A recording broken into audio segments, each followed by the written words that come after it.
जय शिवराय मित्रांनो अतिवृष्टीच्या संदर्भात एक महत्त्वपूर्ण असा अपडेट आहे मित्रांनो. शेती पिकाचं नुकसान हे मोठ्या प्रमाणात झालं होतं. म्हणजेच 9व्या महिन्यात शेती पिकाचं परत एकदा नुकसान झालं होतं. 2024ला हे नुकसान झालं होतं. त्यासाठी राज्य सरकारच्या माध्यमातून 14 राज्यात हे पैसे मंजूर करण्यात आलेले आहे. तर मित्रांनो 14 राज्य कोणते आहेत या संदर्भात आपण सविस्तर अशी माहिती घेण्याचा प्रयत्न करणार आहोत.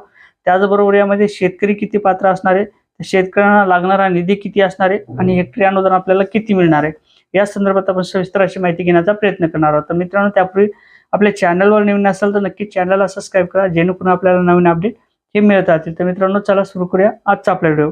शेतकरी मित्रांनो एनडीआरच्या निकषामध्ये मोठ्या प्रमाणात बदल करण्यात आलेला आहे. मित्रांनो हेक्टरी अनुदान आपल्याला जे आहे ते 8,500 रुपये अनुदान हे दिले जाणार आहे. त्याचबरोबर कोरडवाहू पिकासाठी 8,500 रुपये, तर बागायती पिकासाठी 13,600 रुपये, त्याचबरोबर गहू पिकासाठी 27,500 रुपये अनुदान हे वाटप केलं जाणार